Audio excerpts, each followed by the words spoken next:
ചിറയിൻകീഴിൽ മിന്നൽ ഫൈസലിന്റെ കൊലപാതകത്തിൽ അറസ്റ്റ് ചെയ്ത പ്രതിയെ ചിറയിൻകീഴ് സിഐയുടെ നേതൃത്വത്തിൽ കസ്റ്റഡിയിൽ വാങ്ങി സംഭവസ്ഥലത്തെത്തിച്ച് തെളിവെടുപ്പ് നടത്തി. നാവായിക്കുളം സബീന മൻസിലിൽ അൻസിൽ ഖാനാണ് പ്രതി. ഇയാൾ കുറ്റകൃത്യം ചെയ്തതിന്റെ ഓരോ രംഗങ്ങളും സാഹചര്യവും പോലീസിനോട് വിശദീകരിച്ചു.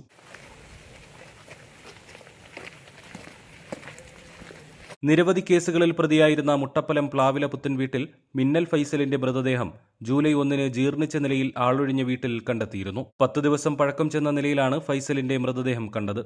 മോഷണം മുതൽ പങ്കിടുന്നതിനെ ചൊല്ലി മദ്യലഹരിയിലുണ്ടായ തർക്കമാണ് കൊലപാതകത്തിന് കാരണമെന്ന് പ്രതി പോലീസിനോട് പറഞ്ഞു. ജൂൺ 20 കൊലപാതകം നടന്നത്.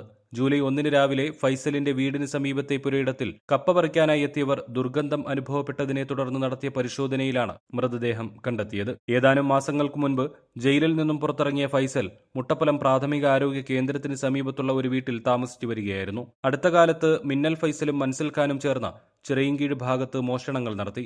ഈ കേസുകളിൽ പോലീസ് അന്വേഷണം നടത്തി വരവെയാണ് കൊലപാതകം നടന്നത്.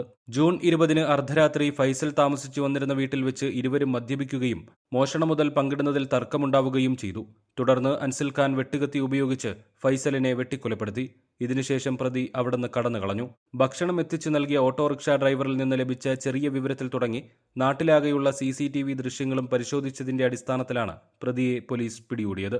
തെളിവെടുപ്പിനിടെ അൻസിൽ ഖാൻ പറഞ്ഞതനുസരിച്ച് കൃത്യത്തിന് ഉപയോഗിച്ച ശേഷം ഉപേക്ഷിച്ചുപോയ വെട്ടുകത്തി പോലീസ് കണ്ടെടുത്തു. മാത്രമല്ല, പ്രതി ഉപേക്ഷിച്ചുപോയ ബാഗും വസ്ത്രങ്ങളും പോലീസ് നേരത്തെ കണ്ടെത്തിയിരുന്നു. അത് പ്രതിയുടേതാണെന്ന് സമ്മതിക്കുകയും ഉപേക്ഷിച്ചുപോയ സ്ഥലവും പോലീസിന് കാണിച്ചു കൊടുത്തു. പ്രതിയുമായി സംഭവം നടന്ന വീട്ടിലും അന്വേഷണ സംഘം എത്തി തെളിവെടുപ്പ് നടത്തി. കല്ലമ്പലം സ്റ്റേഷനിൽ വധശ്രമ കേസിലും ചിറയിൻകീഴ് സ്റ്റേഷനിൽ മോഷണക്കേസിലും ചെന്നൈയിൽ NDPS കേസിലും പ്രതിയാണ് അൻസിൽ ഖാൻ. വിവിധ പോലീസ് സ്റ്റേഷനുകളിലായി 25ഓളം കേസുകളിൽ പ്രതിയായിരുന്ന ഫൈസൽ കാപ്പ കേസിൽ പൂജപ്പുര ജയിലിൽ റിമാൻഡിലായിരുന്നു. 1 മാസം മുമ്പാണ് ജാമ്യം ലഭിച്ച് നാട്ടിലെത്തിയത്. റൂറൽ SP പ്രശാന്തൻ കാണിയുടെ നിർദ്ദേശാനുസരണം ആറ്റിങ്ങൽ DYSP G സന്തോഷ് കുമാറിന്റെ നേതൃത്വത്തിൽ പ്രത്യേക സ്ക്വാഡ് രൂപീകരിച്ചാണ് കേസ് അന്വേഷിച്ചത്. തെളിവെടുപ്പിൽ അന്വേഷണ സംഘാംഗങ്ങൾ, സയന്റിഫിക് വിഭാഗം, ഫിംഗർ പ്രിന്റ് വിഭാഗം, വില്ലേജ് ഓഫീസർ എന്നിവരും പങ്കെടുത്തു. ശേഖരിച്ച തെളിവുകൾ കോടതിയിൽ ഹാജരാക്കുമെന്നും കേസിൽ കൂടുതൽ അന്വേഷണം തുടരുകയാണെന്നും പോലീസ് അറിയിച്ചു.